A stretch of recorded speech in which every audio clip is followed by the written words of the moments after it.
ये मनुष्य जन्म मरण और परण, जन्म भी मेरे परमात्मा के हाथ में है, मृत्यु मेरे परमात्मा के हाथ में है, और मंगल विवाह ये भी परमात्मा के हाथ में है। किसका कब होना है उसने लिख कर दे दिया, बस उसी घड़ी उसी पल उसी नक्षत्र में उसी समय होगा, चाहे आप 7 ताले में बंद क्यों ना कर दिए।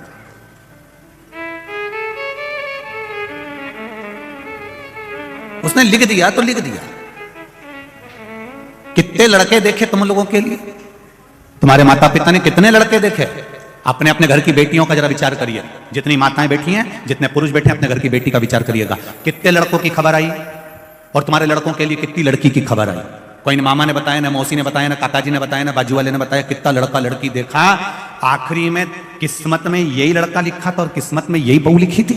इतना देखने के बाद, और तुम्हारे जैसा देखने वाला जो सब्जी का ठेले पे से आलू हो चाहे टमाटर हो 25 बार छाट छाट के लाए, तो लड़की के लिए लड़का क्या तुम छाट के नहीं लाई हो, और लड़के के लिए लड़की तुम छाट के नहीं लाई हो। जरा विचार करो, एक छोरे के लिए बहू ढूंढने गई तो 50 बार विचार करा, नहीं कि नाक लंबी है, नहीं ये अच्छी दिख रही है, नहीं ये कि सांवला कलर है, कोई बात नहीं, छत तो अच्छी है, बढ़िया है, जोरदार है, परिवार अच्छा है, कुटुंब अच्छा है, इनके माता पिता अच्छे हैं, बड़े संस्कारी थे, सब छाट के लेके आई थी। पर तुझे क्या मालूम था कि आते सी चंद्र घंटा हो जाएगी। तेरे को क्या मालूम था, आई तो अच्छी थी, जोरदार थी।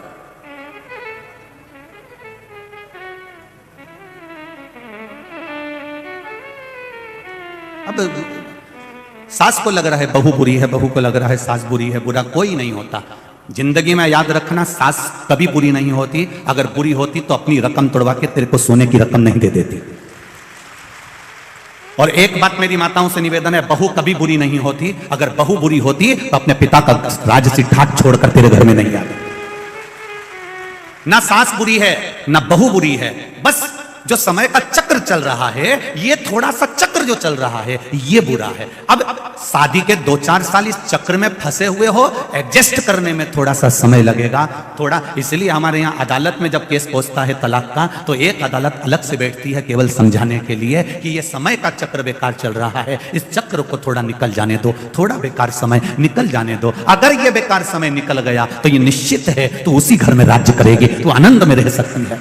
पर वो समय कोई नहीं निकालना चाहता। गुस्सा आया थोड़ा समय निकाल दो, क्रोध आया थोड़ा समय निकाल दो, अगर मन में व्यभिचार आया थोड़ा सा समय निकाल दो, किसी की निंदा करने का समय आया तो निंदा का समय निकाल दो। आप ये समय थोड़ा सा छोड़ दो। किसी के लिए अपशब्द बोलने का समय आ रहा है, किसी की चुगली करने का समय आ रहा है, किसी को आड़ा टेढ़ा बोलने का मन कर रहा है, ये समय निकाल दो। ये समय तुमको कहीं ना कहीं बर्बाद कर छोड़ देगा। इस समय को अगर तुमने निकाल दिया तो बाकी का समय तुम्हारे हाथ में होगा और तुम्हारी जिंदगी प्रबल होगी। ये थोड़ा सा समय निकालना पड़ेगा।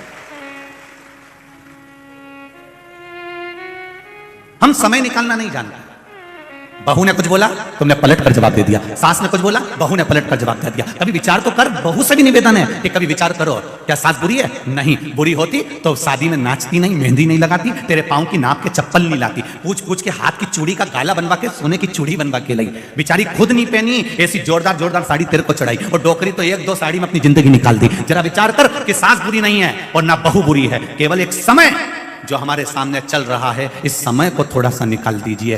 बुरा बोल रही है ना, बोलने दो, अपन को समय निकालना है, कोई बात नहीं, समय निकाल दो थोड़ा सा। वो अपशब्द बोल रही है, तुम प्रसन्न होकर समय निकाल दो। बहू ने कुछ कह दिया, सास से निवेदन है तुम अपना मन कहीं भगवान की भक्ति में लगा, थोड़ा सा समय निकालो। ये समय अगर निकल गया तो तुम्हारे बेटे का बेटी का घर नहीं टूटेगा और वो घर संभल जाएगा।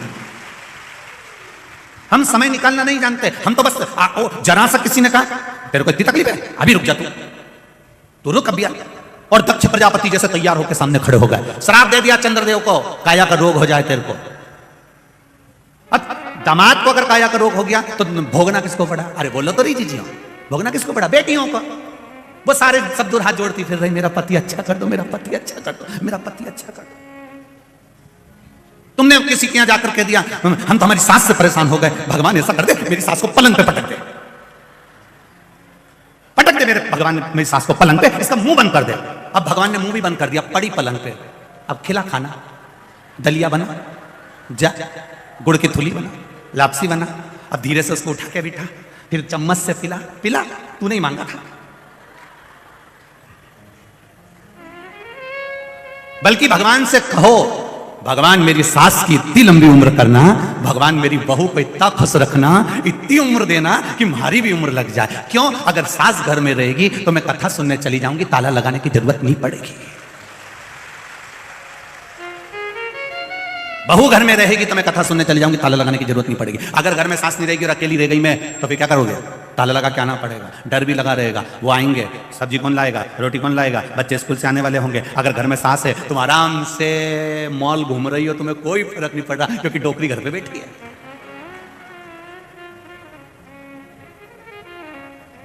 और डोकरी अगर मंदिर में बैठी है तो बहू घर पे बैठी है। सुख तो सोचो कितना सुख है हमारे जीवन में, और हम जरा सी बात में बस।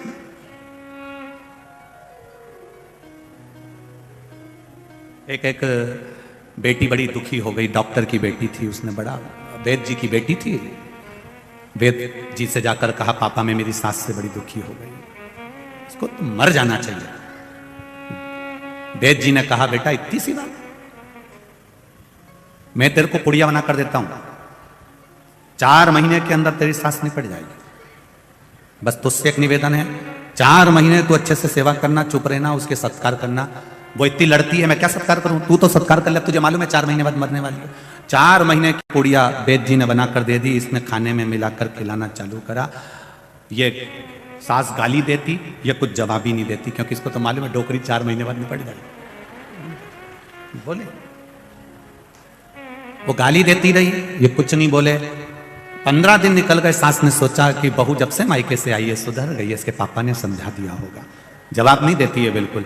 आज सास ने भी कह दिया बेटा मेरे मायके में शादी है, तू भी चल, मैं तेरे को सामान दिला देती हूँ। बहू को ले गई मार्केट, साड़ी दिला दी, चूड़ी दिला दी, सामान दिला दिया। बहू पुड़िया देती रही, 1 महीना निकल गया।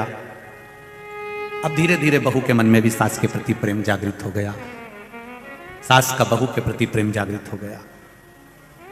2 महीना पुड़िया खिलाते हो गए। 3रा महीना जब लगा, बहू अपने पापा के घर गई, पापा मेरी सास को मैं मरता हुआ नहीं देखना चाहती, उसको और उम्र बढ़ा दे, ऐसी कोई औषधि दे,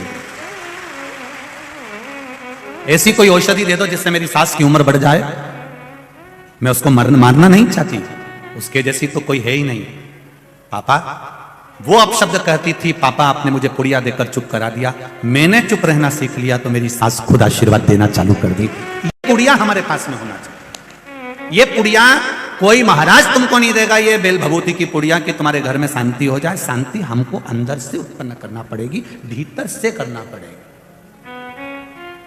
ना तो सियोर वाला महाराज देगा और ना कोई महाराज देगा तुमको कोई बेल भभूति, और ना हमारे पास में है। हम तो केवल जो पुड़िया है ये शिव महापुराण है, ये कथा आप सुन रहे हो, आपको अच्छी लगे तो अपनी जिंदगी में एक बार प्रैक्टिकल कर कर देखना कि हमारा गलत समय हम निकाल दें, अच्छा समय जरूर आएगा, ये निश्चित है, आएगा जरूर। ये बड़ा गणपति पे लाल बत्ती हरी बत्ती लगी है, चौराहे पे बत्ती लाल होती है, गाड़ी रोक देते हैं, हरी होती है, निकल जाते हैं। उसी तरह जब बुरा समय आता है तो उस बुरे समय में थोड़ी देर रुक जाओ, लाल बत्ती आई है, थोड़ा रुक जाओ, थोड़ा ठहर जाओ, थोड़ा संभलो, गाड़ी को स्लो कर लो, खड़े रहो, इसमें हमारा हित होगा। और जैसे ही हरी बत्ती होगी, हरी बत्ती कब होती है? जब आगे की गाड़ियां सब चली जाती है, लाइन क्लियर हो जाती है, तब हरी बत्ती हो जाती है। दुख जब हट जाएगा, हरी बत्ती कर देगा भगवान और तुम आगे निकल जाओ। थोड़ा सा रुको, थोड़ा समझो, थोड़ी अपनी जिंदगी को सार्थक बनाने का प्रयास करो। जो भगवान ने ललाट पर लिख कर दिया है उसको कोई टाल नहीं सका है। कई लोग कहते हैं इस हमारी दुकान के सामने इसकी दुकान खुल गई, जब से हमारी दुकान कम हो गई। नहीं नहीं नहीं, उसके भाग्य का उसको मिल रहा है, तेरे भाग्य का तेरे को मिलेगा। जो ललाट पर परमात्मा ने लिख दिया उसके भाग्य का कहीं नहीं गया।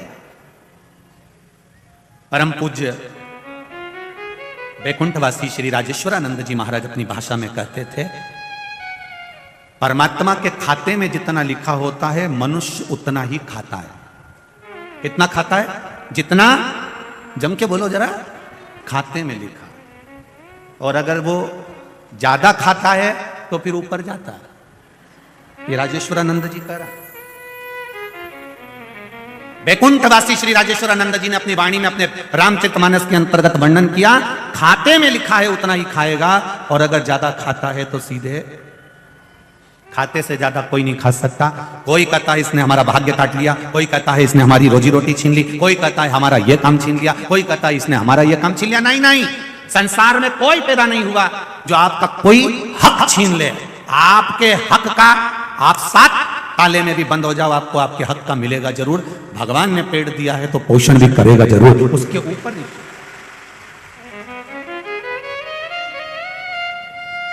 सुख लिखा होगा सुख मिलेगा, दुख लिखा होगा दुख मिलेगा।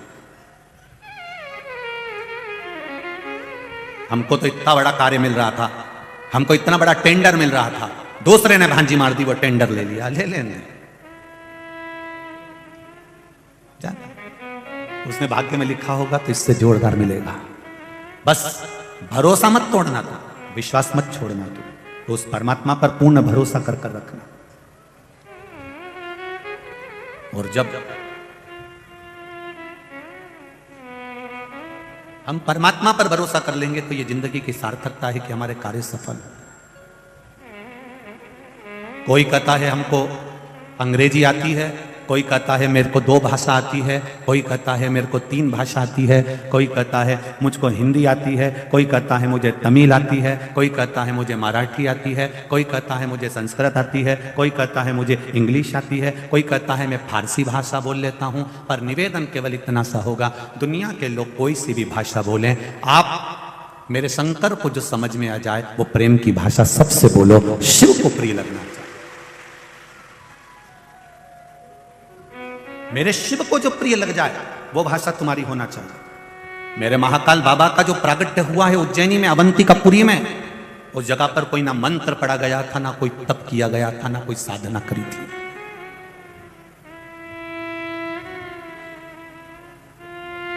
ना कोई साधना थी, ना कोई तप था, ना कोई मंत्र था, ना कोई तंत्र था।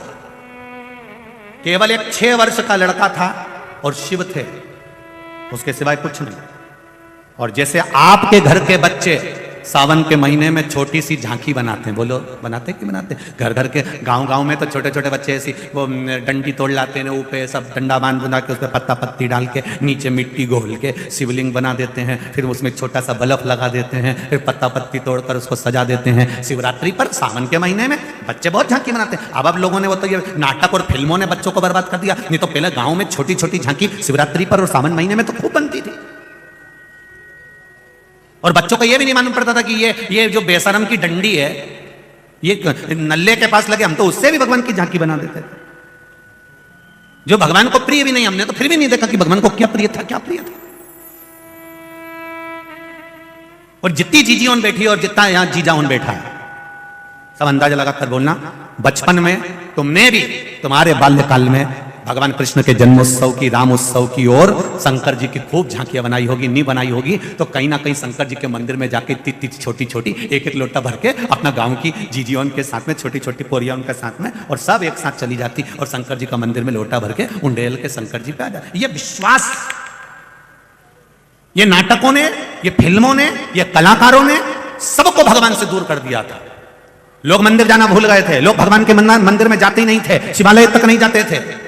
नवयुवक बेटा बेटियों को शर्म आती थी मंदिर जाने में। पर शिव की कथा ने, शंकर की भक्ति ने फिर एक बार पकड़ लिया आपको और शिवालय तक लाकर फिर पकड़ लिया।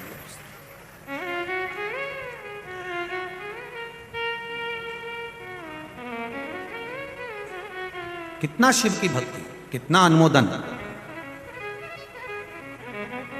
कोरोना के पहले और कोरोना के बाद में, ये कोरोना से जो आप लोग टीवी पर कथा सुन रहे हैं उसके पहले का समय देखिएगा। जिन जिन के घर में अभिषेक भी होते थे तो साल में एकाध अभिषेक हो जाता था तो हो जाता था। अब लोगों के मन में इतना भाव जागृत हो गया कि कम से कम प्रदोष में या शिवरात्रि पर या कभी ना कभी वो ब्राह्मण देवता को बुला ही लेते हैं और एक आध 2 अभिषेक साल में जहां एक होते थे वहां 2-3 हो ही जाते हैं। ये क्रम शिव भक्ति का जो जागृत हुआ है उसका एक आनंद हमारे जीवन में अपने आप मिला, अपने आप प्राप्त होगा। और उसका जो फल है, उसका जो रस तत्व है, वो जीवन को सुख देने वाला, उसकी जो भक्ति है वो हमारे जीवन में एक आनंद की लहर देने वाला। शिव कथा कह रहे हैं, भगवान शंकर की पावन कथा कहती है। एक छोटा सा बच्चा जिसके जीवन में ये उसको ज्ञात नहीं है कि कौन सा फूल भगवान को चढ़ता है, कौन सी पत्ती भगवान को चढ़ती है, किस तरह से जल चढ़ता है, बस वो तो एक अनायास भाव में चढ़ाता है। और शिव प्रकट हो जाता।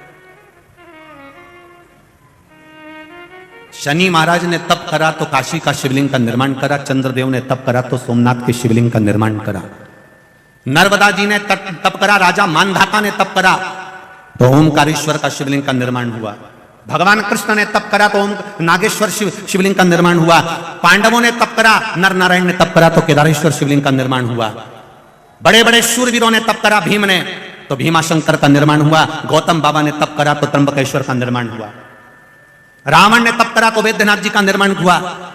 एक एक शिवलिंग का दर्शन करिए, किसी शिवलिंग में आपको यह नहीं मालूम पड़ेगा कि एक विधवा नारी का बेटा 4 से 5 वर्ष का शिव जी की मिट्टी का निर्माण कर और उस पर हरके से जल चढ़ा रहा है, हर कोई सा फूल चढ़ा रहा है, मंत्र भी नहीं आता, केवल बड़बड़ बड़बड़ कर रहा, मुख में उंगली रख ली और अड़ चिल्ला रहा, 5 वर्ष का बेटा। और शंकर भगवान महाकाल के रूप में प्रकट हो जाते हैं। ये दुनिया का पहला ज्योतिर्लिंग।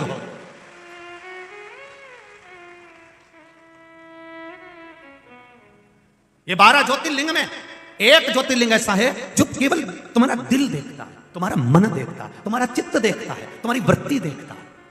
किसी ज्योतिर्लिंग में भगवान के नयन नहीं बनाए जाते, किसी ज्योतिर्लिंग में भगवान की मूंछ नहीं बनाई जाती, किसी ज्योतिर्लिंग में भगवान का चेहरा नहीं बनाया जाता, पर यह ज्योतिर्लिंग में भगवान का चेहरा भी बनता है। उसका कारण केवल इतना है, बच्चे को समझाएं तो समझाएं कैसे? बच्चे ने जो खिलौना देखा है ना, बच्चे को वही खिलौना चाहिए। और बच्चे को माँ ने जैसा समझाया था कि भगवान शंकर कैसे होते हैं, उनकी तो मूंछ होती है, उनके तो बड़े बड़े नेत्र होते हैं, उनके तो त्रिपुंड लगा होता है, उनकी तो तीसरी आंख होती है, उनके तो गले में रुद्राक्ष की माला होती है। शंकर भगवान पार्वती जी से बोले अब इसको समझाऊं कैसे? अगर मैं शिवलिंग बनकर प्रकट हो गया तो भी नहीं समझेगा, तो इसको रूप तो दिखाना पड़ेगा। तब राजा उसी समय पर राजा चंद्रसेन ने उस समय भगवान का श्रृंगार का सुख पाया, और भगवान का जब विग्रह का श्रृंगार हुआ तब राजा का विग्रह जो महाकाल राजा का श्रृंगार किया गया, तब बच्चे के मन को तृप्ति हुई कि मेरा महादेव ऐसा लगता है। उसने जो खिलौना देखा था वो उसको नजर आया, उसको देखा।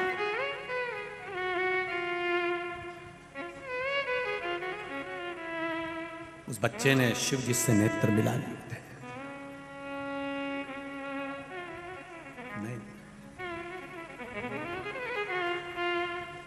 बचाई थी बहुत लेकिन हमारी लड़ गई अखियां। बहुत प्रयास करा कि भगवान से नैन ना लड़े तो भी लड़ जाते।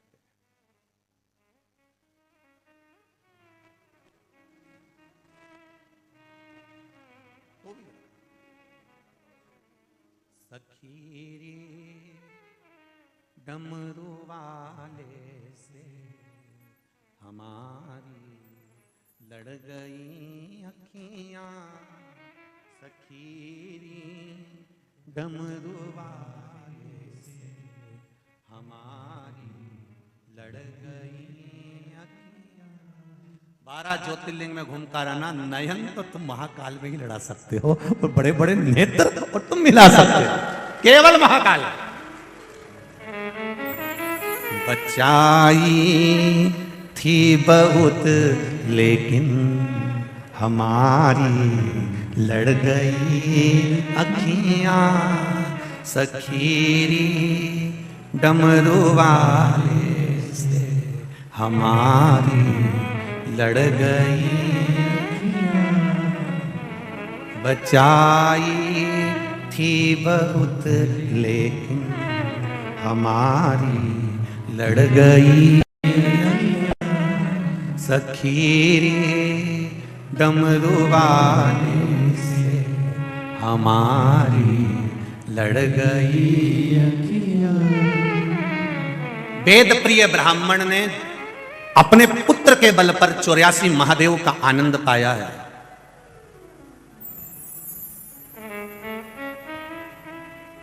चौरासी महादेव का आनंद पाया।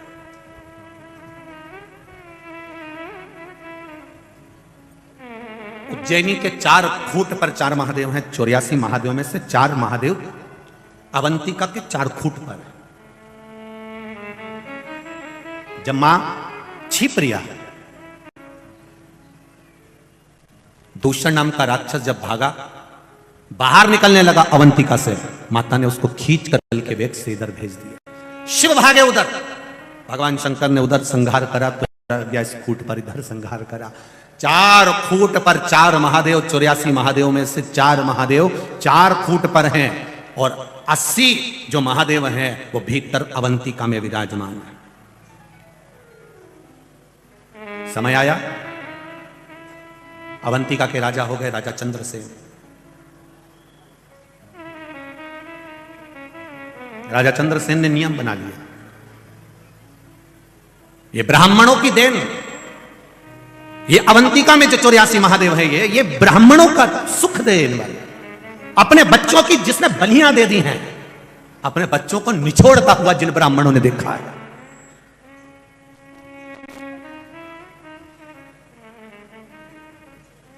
ये 84 महादेव ये पूंजी है उज्जैन में रहने वाले, अवंतिका में रहने वाले और पूरी भारत की भूमि पर रहने वाले ब्राह्मणों की पूंजी है 84 महादेव। ये पूंजी है 84 महादेव।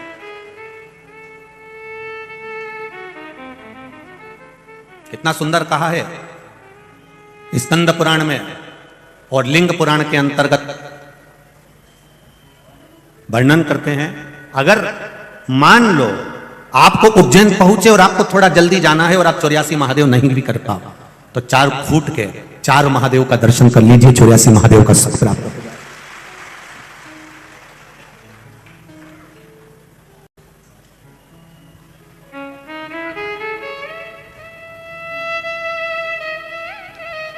उज्जैन गोपाल मंदिर के पुजारी जी आदरणीय रामचंद्र जी भार्गव या शर्मा लिखते हैं, महाराज जब पूर्व में 84 महादेव हमने करे, उस समय पर जब वो एक एक महादेव का जो वर्णन करते थे, पहले स्कंद पुराण में से, लिंग पुराण में से, फिर कहीं कहीं पद्म पुराण में से, हम भी निकाल कर उसका स्मरण करते थे, फिर वो सुनाते थे तो बड़ा मस्त सुनाते, बड़ा आनंद। 4 फूट पर 4 महादेव विराजमान है। राजा चंद्रसेन ने नियम बना लिया, नगर का राजा अगर भक्ति में लगा हुआ है, नगर का राजा शिव भक्ति में लगा हुआ है, राज्य का राजा अगर भगवान की आराधना में लगा हुआ है, तो यह विश्वास मानकर चलना कि दुनिया में किसी राज्य का राजा उस राज्य पर आक्रमण करने से पहले 50 बार सोचेगा।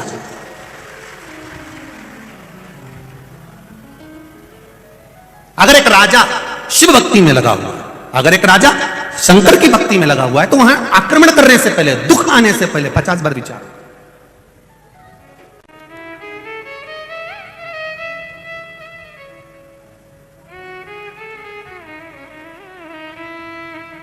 आपकी शिव भक्ति की प्रबलता होना चाहिए।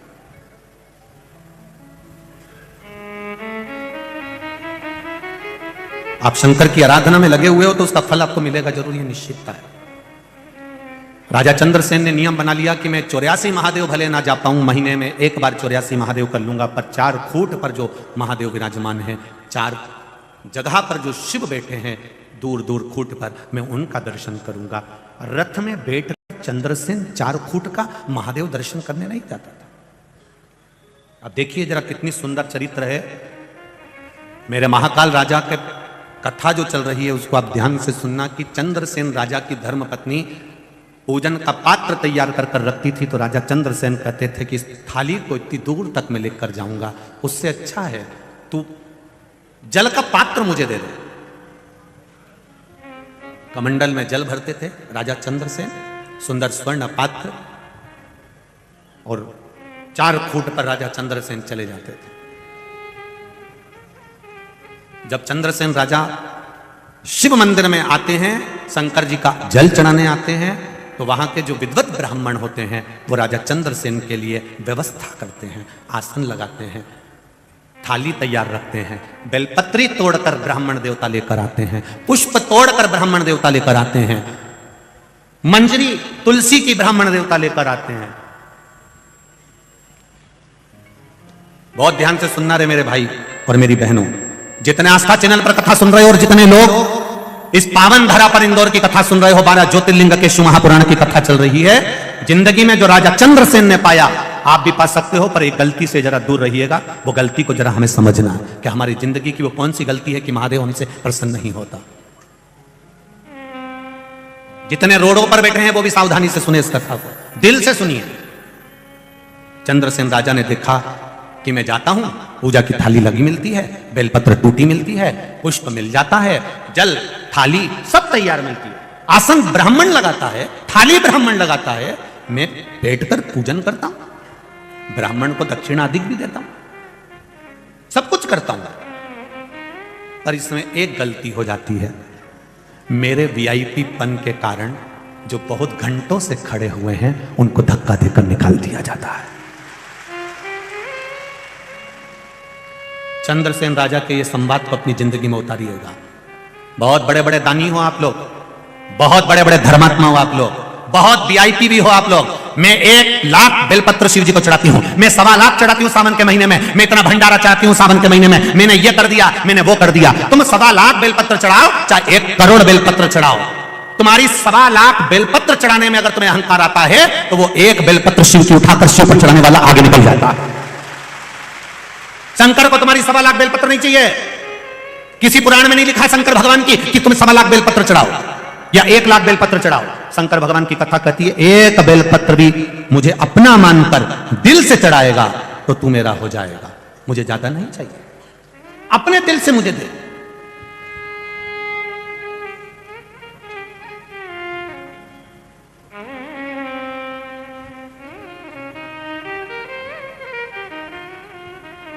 अपने दिल से उस परमात्मा का भजन करिए, वो देगा। आप कितने भी वीआईपी हो, आप कितने भी ऊंचे पद पर बैठे हो, परंतु आप कितनों को कूच कर, कितनों को हटाकर फिर आप भगवान के पास तक पहुंचे। अब इतने जो पहले से खड़े हुए हैं, पहले से मन लगाकर बैठे हैं, दिल लगाकर बैठे हैं, उसको कष्ट देकर यदि आप शिव तक पहुंच भी जाओगे, शंकर नहीं मिल सकता, शिव नहीं मिल सकता।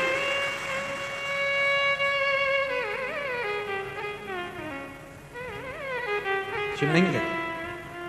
उसको पाने का तरीका बड़ा अड़भंगा है साहब। लोग कहते हैं सियोर वाला महाराज हर कुछ बाँचता है, भले बाँचूं, पर दिल से कहता हूं कि शिव ऐसे नहीं मिल सकता। शंकर को पाने का भी तरीका होता है, सीधा है वो, बहुत भोला है मेरा भोलेनाथ, उसके पास में दिखावा नहीं होता। राजा चंद्रसेन ने विचार कर लिया, ब्राह्मणों के चरणों को नमन करा। ब्राह्मण देवताओं ने कहा राजन तुम हमसे रूठ गए। नहीं ब्राह्मण देवता, रूठा नहीं हूं, आप हमारे प्रिय हो, आप हमारे लिए श्रेष्ठ हो, बस इतना सा निवेदन है, भेंट भी दूंगा, सब कुछ करूंगा, पर मंदिर के अंदर प्रवेश नहीं करूंगा। ब्राह्मणों की आंखों से आंसू बहने लगे। हमारा नगर का राजा और मंदिर के बाहर से चले जाए, मंदिर के बाहर से।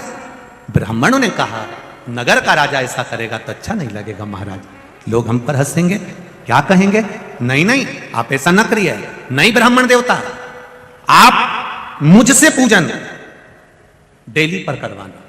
कहां करवाना, जम के बोलो जरा, दिल्ली पर पूजन करवाना।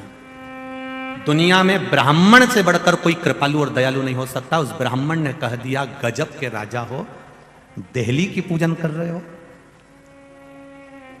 यहां पर पूजन करोगे तो क्या मिलेगा। ब्राह्मणों ने जब राजा से कहते हैं राजन आप मन में क्षुब्धता मत लाना कि दिल्ली पर पूजन करने से कुछ नहीं मिलता, हम ब्राह्मण सन्यासी तपस्वी हमारी शिव आराधना का फल देते हैं। दरवाजे पर भी दिल्ली पर भी अगर आपने पूजन करी है तो हमने जो शिव अर्चना का फल पाया है, मात्र दिल्ली पर प्रणाम करने से ब्राह्मण जो अंदर बैठकर शंकर जी की आराधना करता है, ब्राह्मण जो अंदर बैठकर महामृत्युंजय पाठ करता है, ब्राह्मण जो अंदर बैठकर संकल्प लेता है, ब्राह्मण जो अंदर बैठकर पूजन करता है, मात्र शिव मंदिर की दिल्ली पर माथा रख देने से ब्राह्मण का सारा पुण्य उसके खाते में आ जाता है। जो उसने अंदर भजन करा है, जो उसने पुण्य कमाया है, ब्राह्मण अपना पुण्य देता है। इसलिए गो ब्राह्मण ये दोनों का एक क्रम है। गाय अपने बच्चे के दूध भगवान उसको देता है तो अपने बछड़े के लिए देता है। गाय को दूध बछड़े के लिए दिया जाता है, पर बछड़े को तो पास में बांधा जाता है, गाय का दूध निचोड़ लिया जाता है। गाय खड़ी रहती है तो भी खुश होती है, मेरा बछड़ा नहीं पिया पर मेरी संतान तो पी रही है, गाय उसमें खुश है। ब्राह्मण उसमें खुश है कि दरवाजे तक आया तो है, द्वार तक पहुंचा तो है, दिल्ली तक आया तो है। जो राजा चंद्रसेन ने देहली की पूजन चालू करी, दरवाजे की पूजन चालू करी, वो पूजन आज तक चल रही है। जब नए मकान का मुहूर्त होता है तो पूरे मकान में कंकु चावल नहीं छीटे जाते हैं, और तुम्हारे इंदौर में छीटते हो तो बता। जब नए मकान का मुहूर्त होता है, नई दुकान का मुहूर्त होता है, नए महल का मुहूर्त होता है, उस जगह पर दीवालों की पूजन नहीं होती, बिल्डिंग की पूजन नहीं होती, केवल एक पूजन होती है। मां कलश लेकर दरवाजे के अंदर जब जाती है तब द्वार की पूजन होती है। ये राजा चंद्रसेन ने दिया, ये राजा चंद्रसेन ने, उज्जैनी नरेश ने दिया है हमको, कि केवल दरवाजे की भी पूजन, देहली की भी पूजन हो गई तो उससे बढ़कर कुछ सुख नहीं है। उसमें प्रवेश हो गया। मेरी माताएं जब घर छोड़कर जाती हैं अपने मायके के लिए तो देहली को प्रणाम कर कर जाती हैं। बोलो री जी सही है कि गलत है? जब अंदर आती हैं तो देहली को प्रणाम करती हैं। बच्चा घर में जन्म लेता है, अंदर प्रवेश करेगी तो देहली को प्रणाम करेगी, कहीं जाएगी तो देहली को प्रणाम करेगी। कोई माता ऐसी नहीं होती जो घर की दीवारों को माटा देगी, वो करे तो देहली को प्रणाम करेगी, देहली को, चौखट को प्रणाम करेगी, चौखट को। चंद्रसेन ने नियम बना लिया। ये नियम जितने लोग आस्था चैनल पर कथा सुन रहे हैं, जितने लोग फेसबुक यूट्यूब पर कथा सुन रहे हैं, जितने इस पंडाल में कथा सुन रहे हैं, और चारों तरफ रोड पर बैठकर जितने लोग कथा सुन रहे हैं, उनसे केवल निवेदन करूंगा, आप शिव के मंदिर अंदर नहीं जा सकते। बहुत जल्दी है आपको जाने की, ऑफिस जाने की, दुकान जाने की, तो शंकर के मंदिर के वहां गाड़ी को रोको और इस माथे को शिव के सामने झुका दो, उसमें पूरा फल प्राप्त हो, पूरा फल।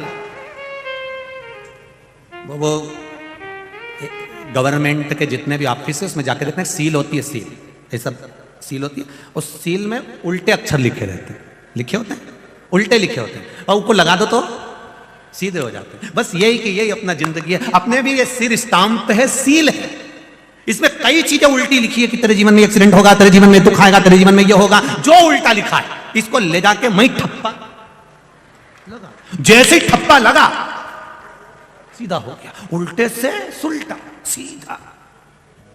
अब ब्रह्मा जी भी सोच में पड़े रहेंगे, क्यों रे, ये कमलाबाई के यहाँ तो मैंने लिखा था कि ये दुख आएगा, तो ये कमलाबाई का ये साल में इतना दुख आना था, ये कहां गया? कि कहीं नहीं गया। कमलाबाई ने शिव पुराण सुन ली और वो शंकर जी के मंदिर चली गई, और रोज शंकर जी की देहली पर पांव पड़ के आए तो जो उल्टा था सीधा हो गया, सुलट गया। सब कमलाबाई चतुर हो गई। जितनी कमला बैठी हो बुरा मत मानना रही,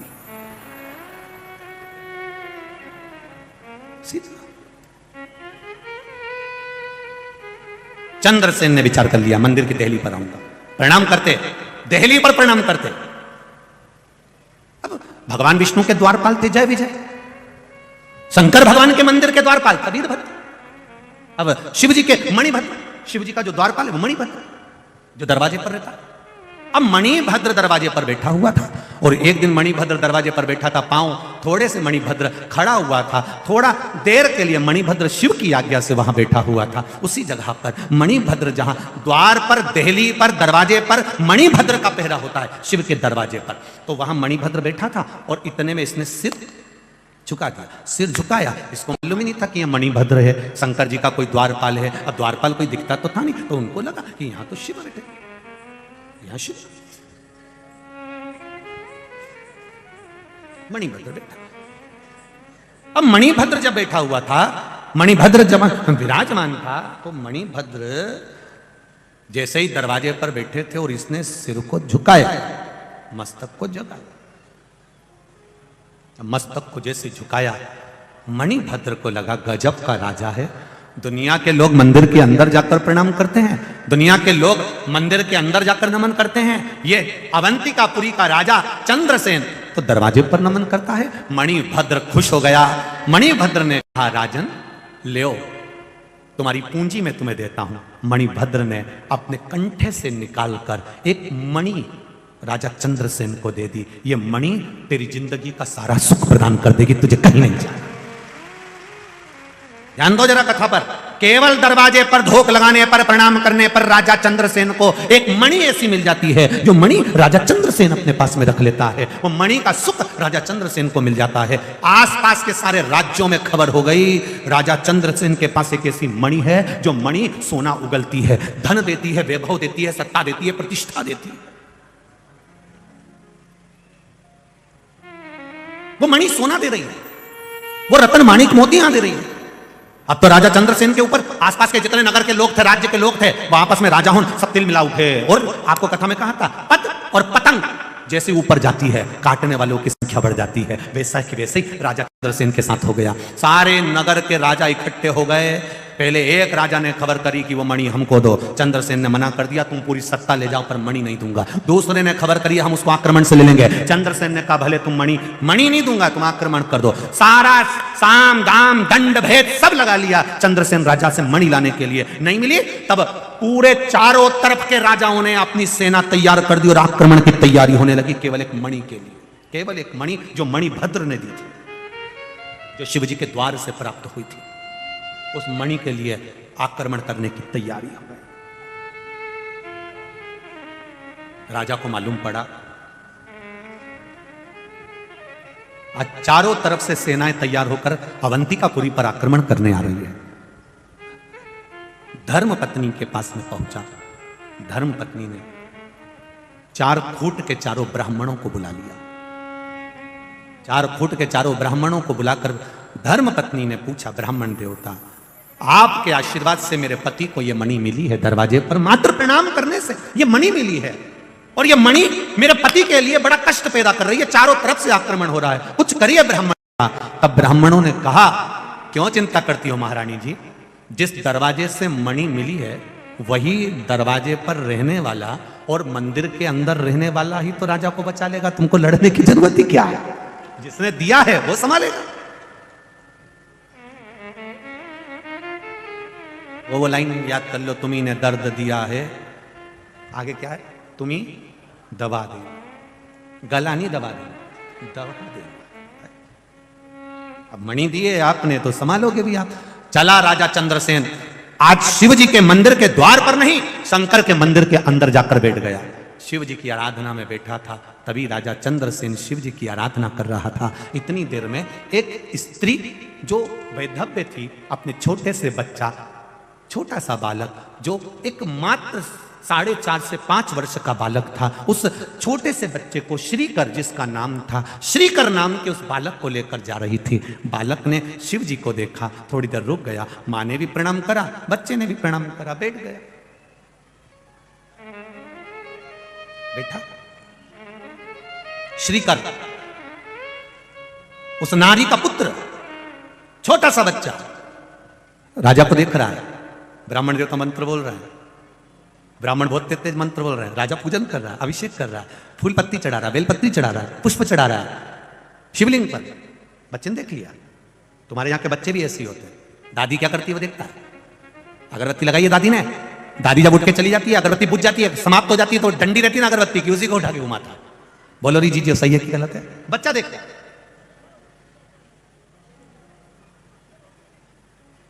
घर के बुजुर्ग हमारे घर के बच्चों को सीख प्रदान करते हैं।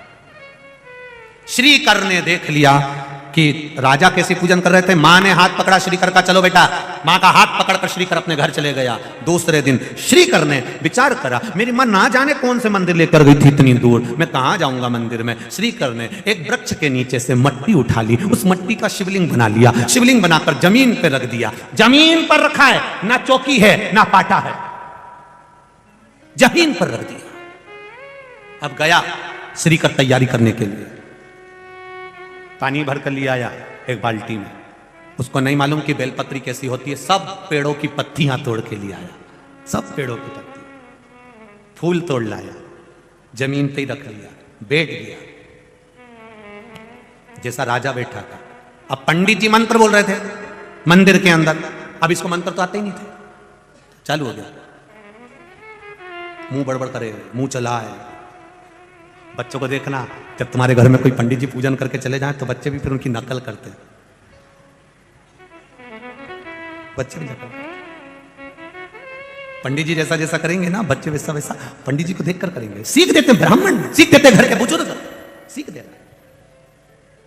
उस बच्चे ने बड़बड़ाना चालू करा, बड़बड़ करता रहा, थोड़ी देर बाद मुंह में उंगली रखकर बड़बड़ करता रहा, जब आखिरी में अब जल चढ़ा रहा है, अब पुष्प चढ़ा रहा है, और जैसा राजा बैठा था ऐसा बैठ गया। श्रीकर की मां ने अंदर से आवाज लगाया, श्रीकर, ए बाबू श्रीकर, बेटा श्रीकर आओ। श्रीकर आता नहीं है, नेत्र बंद करके शंकर की आराधना में बैठा हुआ था, भक्ति में डूबा हुआ था।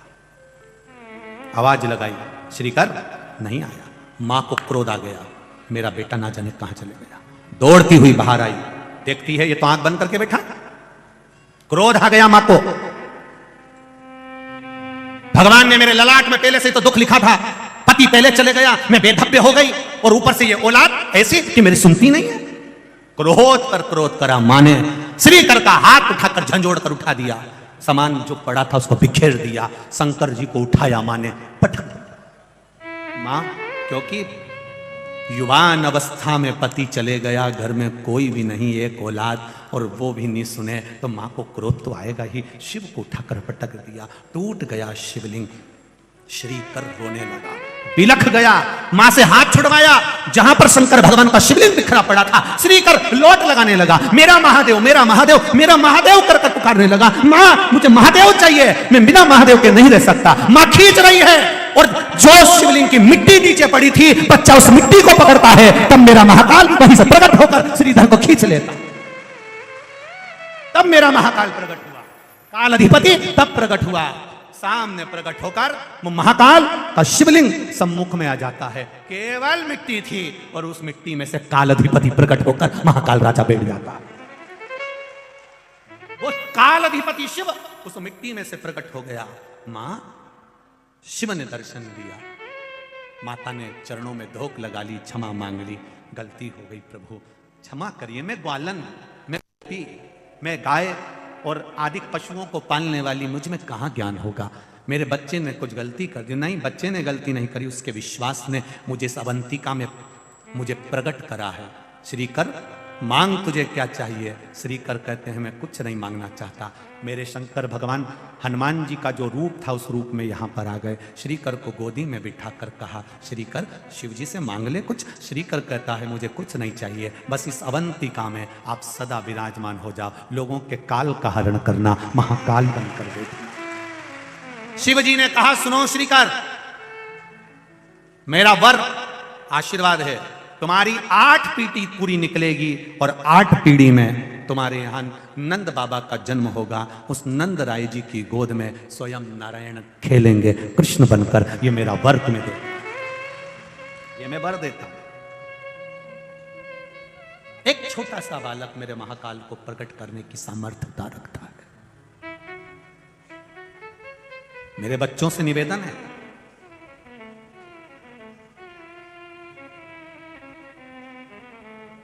आप अपनी जिंदगी का सारा पड़ाव पार करिए, आप बहुत उन्नति की सीढ़ी पर चढ़िए, आप काम धंधा व्यापार खूब बढ़ाओ, भगवान तुम्हारी कैपेसिटी से ज्यादा तुमको दे। तुम्हारी चादर जितनी है उससे दुगना मेरा भोलेनाथ तुमको दे। तुम नौकरी करती हो बेटियां, तुम जीन्स पहनती हो, टी शर्ट पहनती हो, तुम लड़के जीन्स और टी शर्ट पहनकर नौकरी पर जाते हो, चाहे पैंट शर्ट पहनकर जाते हो, तुम कितनी भी उन्नति की सीढ़ी पर पहुंच जाओ, चाहे तुम कलेक्टर, एसपी, डीएसपी जो बनना हो बन जाओ, चाहे तुम्हें जिस पद पर पहुंचना हो, आदि कमिश्नर के भी पद पर पहुंच जाओ, और ऊंची पद पर पहुंच जाओ, पर एक बात याद रखना, संसार दाम से चलता है और मेरा महादेव नाम से चलता है। कुर्सी गई, पद गया, प्रतिष्ठा गई। तुम कितने बड़े भी अच्छे से अच्छे खूब ऊपर पोस्ट पर बैठ जाओ, जब कुर्सी चली जाएगी डोकरे हो जाओगे, तुम्हारी औलाद ही तुम्हारी नहीं सुनेगी तो दूसरा क्या खाक सुनेगा। पद प्रतिष्ठा में मेरी बेटियां ये अपने चित्तवृत्ति में बिठा कर रखना कि मैं बड़ी सुंदर हूं, मैं इस कंपनी में जॉब कर रही हूं, मैं इस कंपनी में जॉब करता हूं, मैं इस कंपनी में हूं, मेरी कंपनी का पैकेज इतना है, मेरी कंपनी का पैकेज इतना है। तुम्हारी कंपनी का कितना भी पैकेज हो, ऊपर की कंपनी के पैकेज कितने हैं ये तुझे क्या मालूम है? वो पैकेज कितना है, उस पैकेज को बढ़ाने का प्रयास करिएगा। राम नाम, कृष्ण नाम, शिव नाम कितना लिया, शंकर के मंदिर में कितनी बार गई, भले जींस पहनो, भले टी शर्ट पहनो, पर शिव मंदिर तक कितनी बार गई। दुनिया के लोग हंसे, हंसने दो।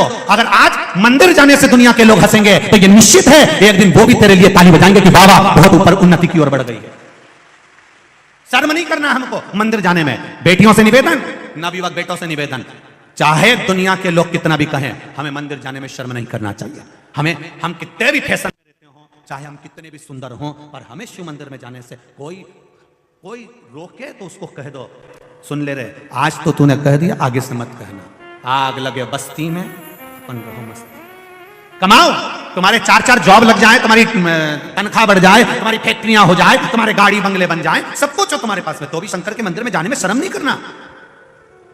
शिव मंदिर की चौखट तक जाना, उसके दरवाजे तक जाना। पोलियो की दवाई बचपन में पिलाई जाती है, इसलिए पिलाई जाती है कि ये शरीर काम करता रहे और इसको पोलियो नहीं हो। यह शिव महापुराण भी पोलियो की वो दवा है, एक बार जिसने शिव पुराण सुन ली, बुढ़ापे तक पीछे पलट कर देखने की जरूरत नहीं बनेगी। मेरा महाकाल हाथ पकड़कर चले, बुढ़ापे तक पीछे पलट कर देखने की जरूरत नहीं है, किसी के आगे हाथ जोड़ने की जरूरत नहीं पड़ेगी आपको, अगर आप महादेव के होकर चलोगे तो, काल अधिपति के होकर चलोगे तो। क्यों जोड़ना किसी के हाथ, परमात्मा के जोड़िए, शिव की भक्ति में रम जाओ।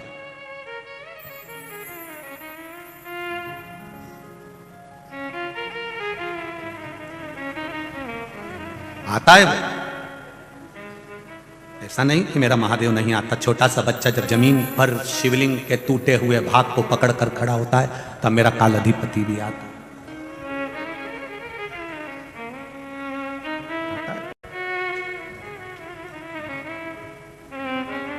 ऐसा नहीं कि वो नहीं आया। सुन के भक्तों की पुकार होके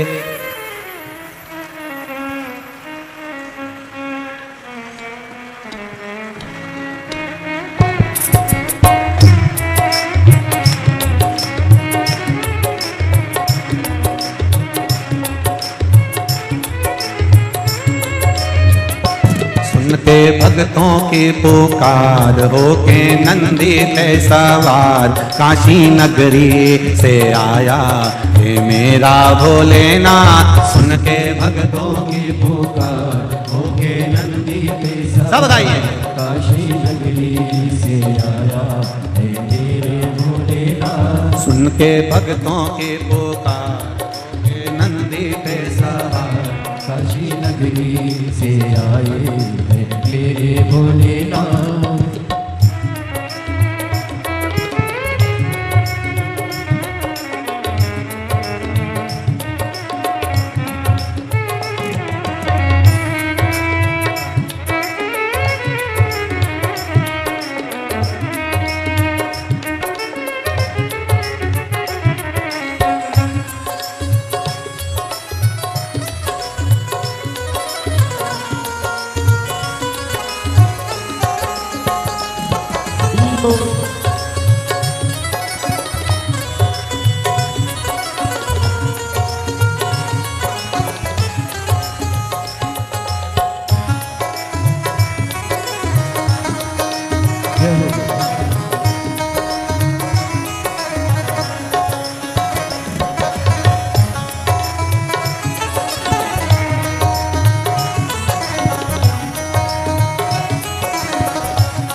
कश्मीर माए बोला डमरू बजाए कैसा निराला भोले रूप बनाए। कश्मीर माए बोला डमरू बजाए कैसा निराला भोले रूप सजाए। कश्मीर माए बोला डमरू बजाए कैसा निराला भोले रूप बनाए। कश्मीर माए बोला डमरू बजाए कैसा निराला भोले रूप सजाए। गले सर्पों की है माल होके नंदी पे सवार काशी नगरी से आया हे मेरा भोलेनाथ सुन के भक्तों की पुकार, होके नंदी पे सवार काशी नगरी से आया है मेरा भोलेनाथ। सुन के भक्तों की पुकार, होके नंदी पे सवार काशी नगरी से आया है मेरा भोलेनाथ। सुन के भक्तों की पुकार, होके नंदी पे सवार काशी नगरी से आया है मेरा भोलेनाथ। जय हो।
मृगछाला पहने भोले जटाऊं गंगा, चम चम चमकता है माथे पे चंदा। मृगशाला पहने भोले जटाओं में गंगा, चम चम चमकता है माथे पे चंदा। मृगछाला पहने भोले जटाऊं गंगा, चम चम चमकता है माथे पे चंदा। मृगशाला पहने भोले जटाओं में गंगा, चम चम चमकता है माथे पे चंदा। गौरी मैया का श्रृंगार होके नंदी पे सवार काशी नगरी से आया है मेरा भोलेनाथ। सुन के भक्तों की पुकार, होके नंदी पे सवार काशी नगरी से आया है मेरा भोलेनाथ। सुन के भक्तों की पुकार, होके नंदी पे सवार काशी नगरी से आया है मेरा भोलेनाथ। सुन के भक्तों की पुकार, होके नंदी पे सवार काशी नगरी से आया है मेरा भोलेनाथ।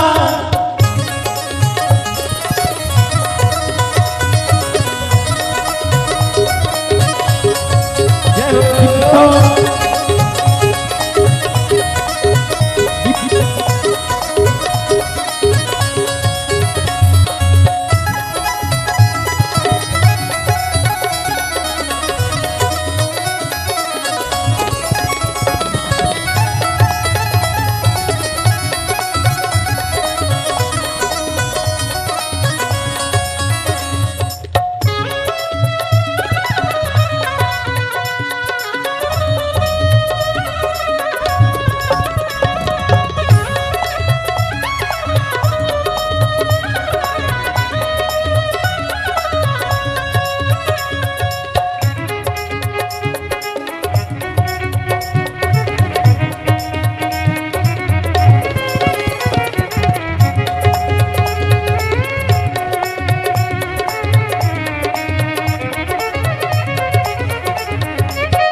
देवों के देव इनकी महिमा महान है, भोले भक्तों के बाबा भोले भगवान है। देवों के देव इनकी महिमा महान है, भोले भक्तों के भोले भगवान है। देवों के देव इनकी महिमा महान है, भोले भक्तों के बाबा भोले भगवान है। देवों के देव इनकी महिमा महान है, भोले भक्तों के बाबा भोले भगवान है। करने भक्तों का उद्धार होके नंदी पे सवार काशी नगरी से आए हे मेरे भोलेनाथ। सुन के भक्तों की पुकार होके नंदी पे सवार काशी नगरी से आया है मेरा भोलेनाथ। सुन के भक्तों की पुकार होके नंदी पे सवार काशी नगरी से आए हे मेरे भोलेनाथ। सुन के भक्तों की पुकार होके नंदी पे सवार काशी नगरी से आया है मेरा भोलेनाथ। काशी नगरी से आया हे मेरा भोलेनाथ। काशी नगरी से आया है मेरा भोलेनाथ। काशी नगरी से आया है मेरा भोलेनाथ। काशी नगरी से आया है मेरा भोलेनाथ। काशी नगरी से आया है मेरा भोलेनाथ। काशी नगरी से आया है मेरा भोलेनाथ। हर महादेव अपनी जगह बैठकर भगवान देवादिदेव महादेव से प्रार्थना करें, दिल से बाबा से कहें बाबा आपकी कृपा हम जीवों पर सदा बनी रहे, भक्ति शक्ति और मुक्ति का पथ निश्चित रहे। दिल से भगवान शिव से कहें श्री शिवाय नमस्ते। एक बात हमने पहले भी कही, आज फिर कह रहे हैं, जब भी श्री शिवाय नमस्तुभ्यम का जाप हम लोग कथा के मध्य में करते हैं, ये जाप होने के बाद में आप दिल की बात बाबा से जरूर कहा करो, बाबा भक्ति देना तेरे चरणों की, तेरे चरणारविंद की। श्री शिवाय नमस्तुभ्यम, श्री शिवाय नमस्तुभ्यम, श्री शिवाय नमस्तुभ्यम, श्री शिवाय नमस्तुभ्यम, श्री शिवाय नमस्तुभ्यम। भोला सब दुख काटो मारा, ओ भोला सब दुख काटो मारा। शिव शंकर जपू तेरी माला, भोले बाबा जपू तेरी माला। भोला सब दुख काटो मारा, ओ भोला सब दुख काटो मारा। वेश है मंगल मंगलकारी, वेश है मंगल मंगलकारी।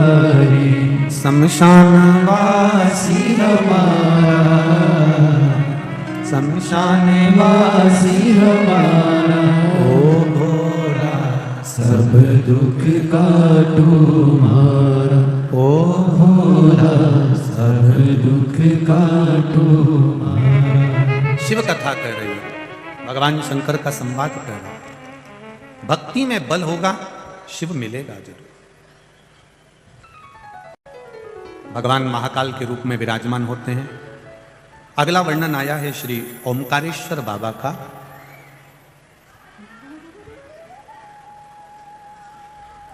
देवऋषि नारद के लिए और देवऋषि नारद के छोटे से ज्ञान के चक्कर में भगवान शंकर को एक अवतार लेना पड़ा। भगवान शिव को एक ज्योतिर्लिंग में आकर विराजमान हुए।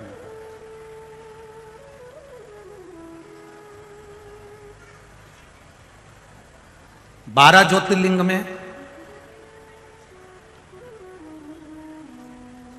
परमेश्वर जो लिंग है, देखिए ये जो ओमकारेश्वर है, ओमकारेश्वर का जो शिवलिंग है, इस शिवलिंग का नाम है परमेश्वर लिंग। जम के बोलो जरा, परमेश्वर लिंग। ये ओमकारेश्वर हमारे यहाँ शिव महापुराण में, स्कंद पुराण में, लिंग पुराण में ओमकारेश्वर का जो नाम है ये बाद में ओमकारेश्वर आया, पहले आया है परमेश्वर लिंग। ओमकारेश्वर लिंग का जो वर्णन आया है वो बाद में बना, पहले परमेश्वर लिंग का वर्णन आया। ये जो 12 ज्योतिर्लिंग है हमारे यहां पर भारत की भूमि पर, ये जो शिवलिंग हैं इसमें भगवान शंकर की ज्योति विराजमान है, अर्थात ज्योति से मतलब होता है तेज।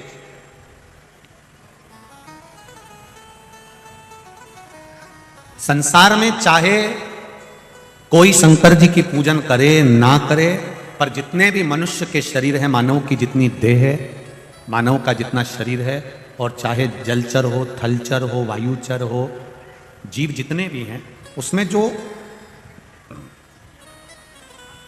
जठर अग्नि होती है,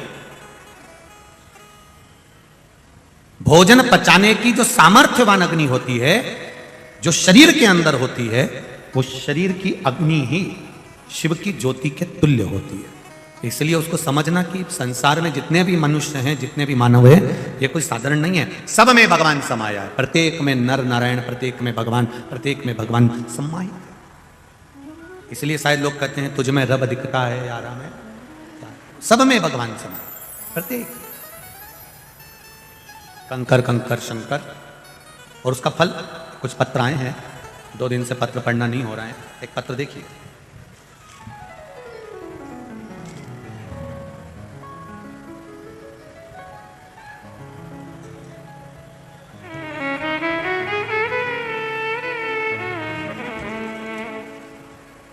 दीपक जी नामदेव, नंदबाग कॉलोनी, इंदौर, मध्य प्रदेश का निवासी हूं। कहीं बैठे हो तो हाथ हिलाइएगा, कहीं बैठे हो तो हाथ हिलाइएगा। दीपक जी नामदेव, कहीं बैठे हो तो दोनों हाथ ऐसा हिला दे एक बार, कहीं बैठे हो तो स्मरण में आ जाएगा। आप ही हैं, दोनों हाथ हिला दो ऐसा। श्री शिवाय नमस्तुभ्यम। हाँ ऐसा हिलाओ दीदी, ऐसा हिलाइए। श्री शिवाय नमस्तुभ्यम। दीपक नामदेव, नंदबाग कॉलोनी, इंदौर, मध्य प्रदेश का निवासी हूं। गुरुदेव के चरणों का आनंद सुख। बाबा की महिमा का क्या बखान करूं। मेरे काका जी की बहू जो कि पिछले माह से थायराइड नामक बीमारी से परेशान थी, लेकिन फिर भी एक दिन अचानक उसकी तबीयत खराब हो गई। फिर उनको सनावत के नजदीकी हॉस्पिटल में दिखाया, जहां उनका इलाज चला, लेकिन उनको आराम नहीं लगा। उनको इंदौर के बारोड हॉस्पिटल में विजयनगर में रेफर कर दिया गया, जहां उनका इलाज चला। तो उन्हें 8 दिन आईसीयू में रखा।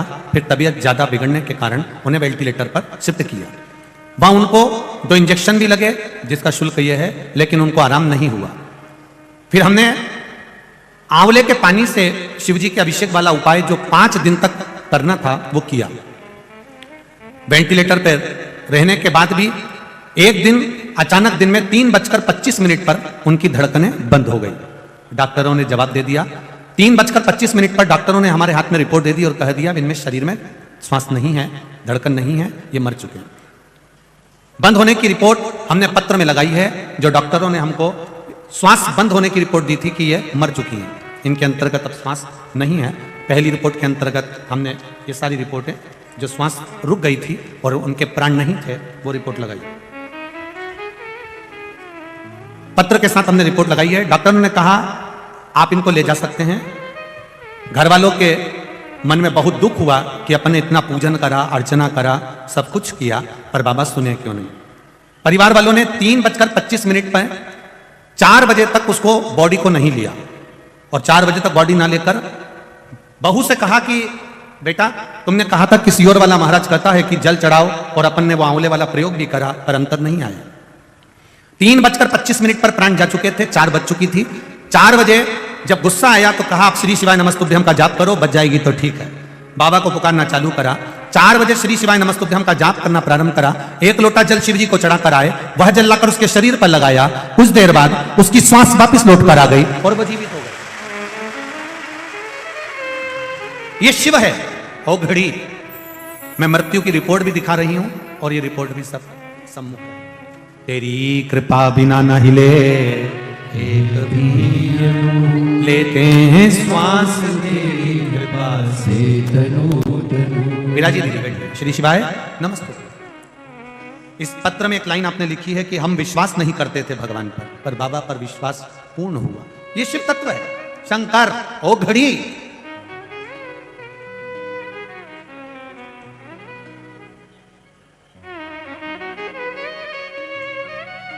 पत्र में लिखा है आपने कि लोग मानते नहीं, इसलिए हमने रिपोर्ट भी भेजी है। ये शिव है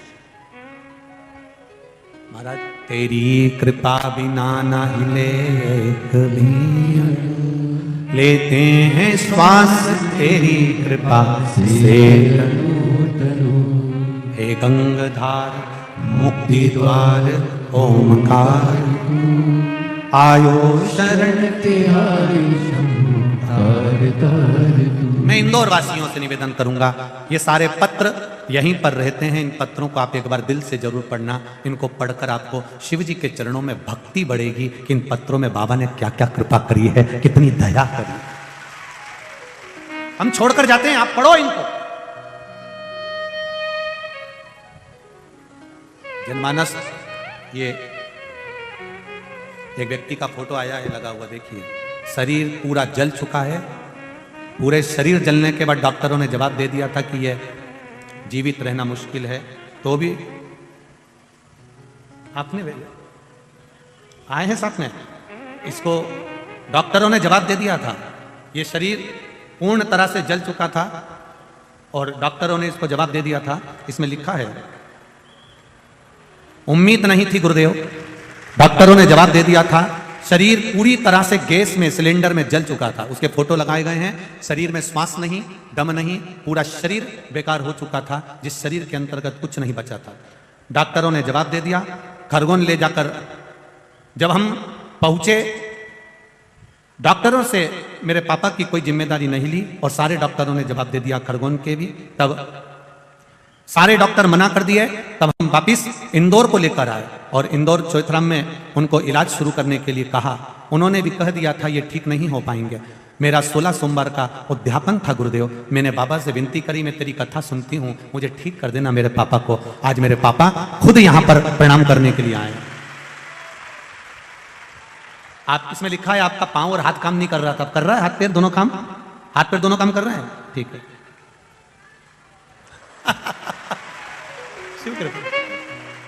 बहुत खुश हैं आप, बाबा ने आपको बचाया, उसके लिए बाबा की कृपा। बैठिए बाबू, बैठिए। श्री शिवाय नमस्ते। बैठिए दीदी। हर हर महादेव। अब तो रोइए नहीं, अब तो खुश होइए, पापा तुम्हारे चल के आए, बस कृपा बनी रहे। हर हर। तेरी कृपा बिना न हिले एक भी अणु, लेते हैं श्वास तेरी कृपा से तनु तनु। फिर निवेदन करूंगा, ना तो हमारे पास कोई जड़ी है, ना कोई बूटी है, ना बेल है, ना भभूति है, ना हम मंत्र जानते हैं, ना तंत्र जानते हैं, ना साधना। केवल एक बात जानते हैं, सारी समस्या का हल केवल एक लोटा जल। बेटी, एक लोटा जल भगवान शिव को समर्पित करो, दिल से चढ़ाओ, दिल से जाओ। उसके सामने दिखावा मत करो, ना तो दिखावा करो और ना किसी को दिखाओ। जैसे हो वैसे रहो अपनी मस्ती के साथ। बचाएगा वो, लेकर आएगा।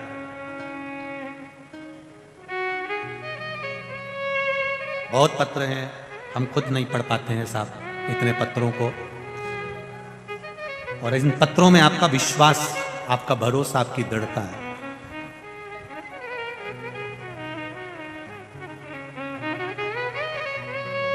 इन पत्रों में आपका विश्वास जुड़ा है। एक भी पत्र सीहोर नहीं जाते, सब यहीं रहते हैं। सब में मोबाइल नंबर लिखे होते हैं। आप दिल से, जब आपका मन करे कि कहीं सीहोर वाला महाराज कुछ गड़बड़ बोल रहा हो या बना कर बोल रहा हो, तो ये पत्र आपके हैं, आपके पास हैं, मोबाइल नंबर लिखे हैं। आप दिल से उनके घर जाओ, पूरा माइक भी ले जाओ और उनसे खुद पूछो। और बचा कुचा हो तो रात्रि में कभी आना, मेरी बहनें मेरे भाई यहाँ रात भर सोते हैं, भजन करते हैं, उनसे दिल की बात कर कर जाना कि शिव है क्या।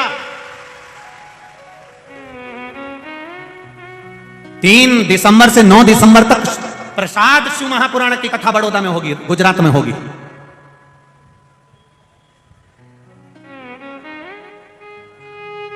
और पूरे राष्ट्रवासियों से, भारतवासियों से, देश विदेश में बैठे हुए शंकर भगवान के श्रोता भाई बहनों से कहूंगा, छोड़ना मती शिव महाप्रसाद की, शिव पुराण कथा को। प्रसाद की मूलता क्या है? धतूरा प्रसाद कैसे हो सकता है? बेलपत्री प्रसाद कैसे हो सकती है? एक पत्ती में क्या बल होता है? 3 पत्ती की बेलपत्र मात्र जिस प्रसाद में डाल दी जाती है, उस प्रसाद की क्या महत्वता है? रात भर प्रसाद क्यों नहीं रखते हैं? एक कमल के पुष्प का कमल गट्टा जिसका पानी शिव पर चढ़ जाता है, उसके प्रसाद की मूलता क्या होती है? उस प्रसाद शिव महापुराण की कथा को सुनना शायद जिंदगी में कभी फिर सुनने को मिले ना मिले, उस कथा का रस तक अपनी जिंदगी में जरूर उतारे। उस प्रसाद का मूल सत्यनारायण भगवान का प्रसाद हो, चाहे किसी भी देवी देवता का प्रसाद हो, 33 कोटि देवी देवताओं के प्रसाद की महत्वता क्या है, क्या कहती है हमारा चरित्र, उसको सुनिए, अपने जीवन में उतारिए। क्यों 16 सोमवार में मलीदा बनता, चूरमा बनता? क्यों 16 सोमवार में ये चूरमा और बेलपत्री और मिश्री के 16 सोमवार होते हैं, 3 बार करे जाते हैं, उसकी प्रसाद की मूलता को जाए। ये मौका मिला है अपने को सुनने का। कई लोग कहते हैं इतनी कथाएं होती हैं, सब सुनो, प्रत्येक कथा से कुछ मिलेगा, प्रत्येक कथा से। और दिल लगा कर अगर सुन लिया एक बार कि मुझे इस कार्य के लिए मैं कथा सुन रही हूं, बाबा मेरी झोली भरेगा, तो ये विश्वास है अगले के 3 महीने के अंदर तुम भी किसी कथा में ऐसी पंडाल में सोते हुए मिलोगे। ये पंडाल में जो सोते हैं ये हल्के पुल्के नहीं है, सब बाबा के भक्त हैं और सबके पास में भगवान ने खूब दे रखा है। तुम ये मत सोचना कि एक बिस्कुट का पूड़ा दे दोगे तो तुम महान हो जाओगे, नहीं, ये तो बाबा के दरवाजे पर भिक्षा मांगकर इसलिए खाते हैं कि 7 दिन कैलाश धाम में कल्पवास करने आते हैं, इसलिए भिक्षा के रूप में लेंगे।